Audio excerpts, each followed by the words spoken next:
கிறிஸ்துவுக்குள் பிரியமானவர்களுக்கு ஆண்டவராகிய இயேசு கிறிஸ்துவுடைய இனிய நாமத்தினாலே வாழ்த்துக்கள். இந்த நாளின் தியானத்திற்காக உன்னத பாட்டின் புஸ்தகம் 2ஆம் அதிகாரம் 15வது வசனத்தை நாம் தியானிக்கிறோம். திராட்சை தோட்டங்களை கெடுக்கிற குழிநரிகளையும் சிறுநரிகளையும் நமக்கு பிடியுங்கள். நம்முடைய திராட்சை தோட்டங்கள் பூவும் பிஞ்சுமாயிருக்கிறதே. பிரியமானவர்களே, நேசத்துக்கு உரியவரும் பிரியமானவளும் இன்பம் நிறைந்த வன அனுபவத்திலே இருக்கிறார்கள். எங்கு பார்த்தாலும் இன்ப மழை, அன்பு மழை, இன்ப கீதங்கள் இடைவிடாமல் முழங்கிக் கொண்டிருக்கிறது. அப்படித்தான் அவர்களுக்கு தோன்றினது. நேசத்திற்குரியவருக்கும் பிரியமானவளுக்கும் எங்கு பார்த்தாலும் இன்பம், எப்பொழுதும் இன்பம், இமைப்பொழுதும் நீங்காத இன்பம் என்று இன்ப கீதம் பாடுவதைப் போல அவர்களுக்கு தோன்றினது. குருவிகள் பாடிக்கொண்டிருக்கின்றன, பூக்கள் புன்னகை பூத்து கொண்டிருக்கின்றன, அத்திமரம் காய் காய்த்து கொண்டிருக்கிறது, திராட்சை கொடிகள் மொட்டுக்களை மெட்டுகளோடு மலர் விடுகின்றன, அதன் நறுமணம் கிறங்க வைக்கிறது. எல்லாம் இன்பமயம். அப்பத்தான் அங்கே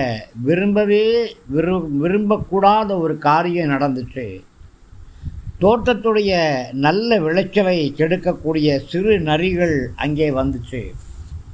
பிஞ்சும் பூவுமாக இருந்தவைகளை கெடுக்கும்படி அவைகள் செயல்பட்டன. உடனே மணவாளனும் பிரியமானவளும் கத்த ஆரம்பித்தார்கள். அவர்களை பிடியுங்கள், அவர்களை பிடியுங்கள் என்று சொல்லி கத்த ஆரம்பித்தார்கள். இல்லற வாழ்வு இனிமையானது. எப்பொழுது விரிசல் தோன்றுகிற வரையிலும் இனிமையானது.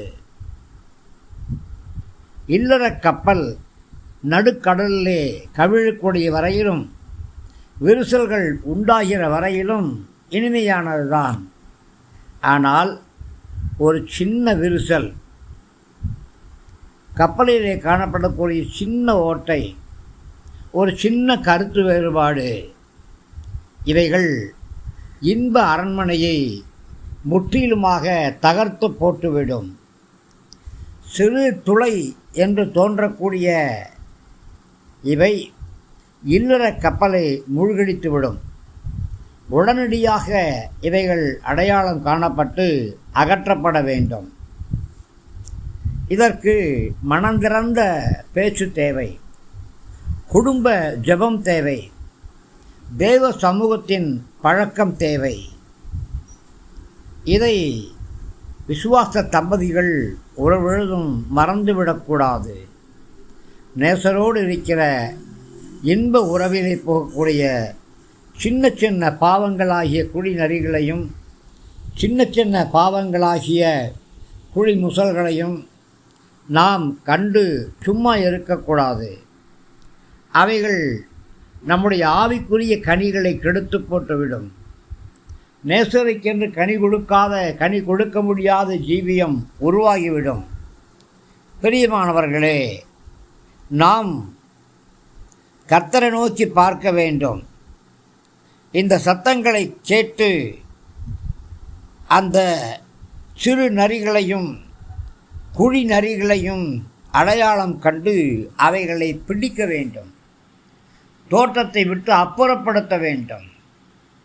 அப்பொழுது உங்கள் குடும்ப வாழ்வு சிறக்கும், உங்களுடைய ஊழியம் தழைக்கும். சபைகளை கெடுக்கக்கூடிய குழி நரிகள், சபைகளை கெடுக்கக்கூடிய குழி முசல்கள், சிறு நரிகள் எல்லாவற்றையும் இனங்கள்டுவது எப்படி? தேவ சமூகத்திலே உங்களை தாழ்த்துங்கள். உங்களுடைய காரியங்களை தேவனிடத்திலே சொல்லுங்கள். இதற்குண்டான விடைகளை தேடுங்கள். கண்டிப்பாக கர்த்தர் உங்களுக்கு உதவி செய்வார். கிருபை கூட இருக்கட்டும். ஆமென்.